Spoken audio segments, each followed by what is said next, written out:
თეთრი საყელოს დასასრულის დასაწყისი იქ სადაც არც პირიქით და ხევსურეთში მასწავლებელიც მოხალის ეხავთ. იქ სადაც არც ტელეფონია და მიმოსვლად ჩაკეტილია ინტერნეტი ერთადერთ საკომუნიკაციო საშუალებად რჩება. 8 თვე სამყაროს მოწყვეტილი ხევსურები სახელმწიფოსაგან რეგულარულ სამოქალაქო ავიარეისების დანიშვნას ითხოვენ. შატილისაგან განსხვავებით კი არხოტის ხეობაში არც ინტერნეტი აქვს და არც ტელეფონი. ხეობის 5 ოჯახი აქ მესაზღვრეების იმედადაა დარჩენილი. როგორც ცხოვრობენ კლდეებში, ექიმის გარეშე და რატომ ითხოვენ მობილურ ზონას, ნატა ქაჯაია მოგითხრობთ. შეხვედრას მთხოვს დაბარამ რა იცის ახლა სადაა როგორ უნდა შევხვდიოს. გოგონა, რომელიც სკაიპით ირაკლის ესაუბრება, ალბათ ვერც წარმოიდგენს, რომ მისი საუბრის ადრესატი ზღვის დონიდან 1400 მეტრზე იმყოფება. ირაკლი იმ ხევსურთაგანია, ვინც სოფელი ზამთარში ძარდატოვა და მეცადინეობასთან ერთად ინტერნეტ გართობასაც ახერხებს. უკვე აქვს საყვარელი საიტებიც. ჯერ არ იცის, როდის შედგება მარისთან შეხვედრა მთაში, მაგრამ დარწმუნებულია, რომ ხევსურეთით თბილისელი გოგონა აუცილებლად დაინტერესდება. ბევრი ნაცნობი შევიძინე, ათვარიელებთ საიტებს. რაღაც სამეცადინო რაღაცები არის წასაკითხი და კაია რა თქმა უნდა. შატლში ინტერნეტი უკვე 3 თვეა ჩაირთო, ამის შემდეგ ყველაფერი უფრო მარტივი გახდა. ხევსურეთში, სადაც არც ტელეფონია და არც სხვა საკომუნიკაციო საშუალება, მსოფლიოს ელექტრონული ქსელი ყველაზე ხელმისაწვდომია. პაატა წარმოშობით კახელია, მაგრამ ხევსურეთსა და ხევსურეთზე შეყვარებული. სწორედ მისი ინიციატივით ჩაირთო პირიქითა ხევსურეთი ინტერნეტ სივრცეში.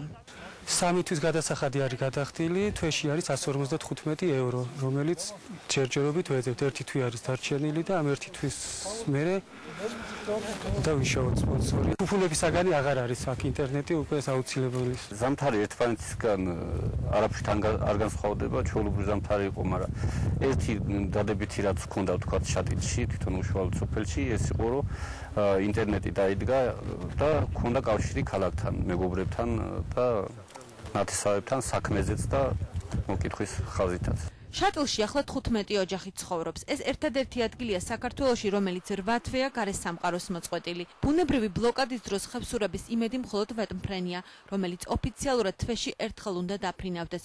თუმცა ხშირად რეისი მე-60 დღეს ხორციელდება.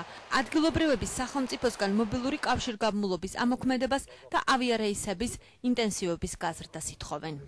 ჩვენ დავჭით მარტო ამ ქვეყანაზე, ვინც ამ მობილურ კავშირში არ არის. აი ტურისტებს უნდა წამოსვლა მაგალითად ზაფხულში მეორე თავს იკავებს იმით რომ მობილურ ზონაში არ არის და ვერ უკავშირდება ოჯახში სად არის როგორ არის ვერ აგებინებს. 10 ოჯახი გასახდა 8 წლის განმავლობაში სოფლიდან.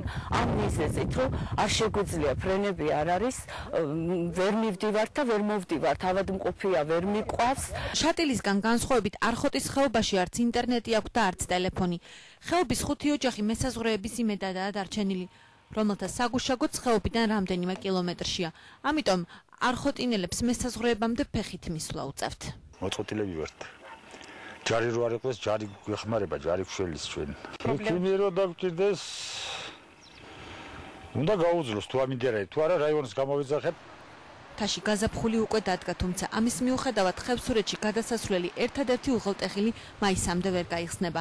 შატლში მისასვლელ გზაზე ისევ ზვავი ჩამოწვება. ინტერნეტი კიდევ 2 თვე გარე სამყაროსთან კონტაქტის ერთადერთი საშუალება იქნება.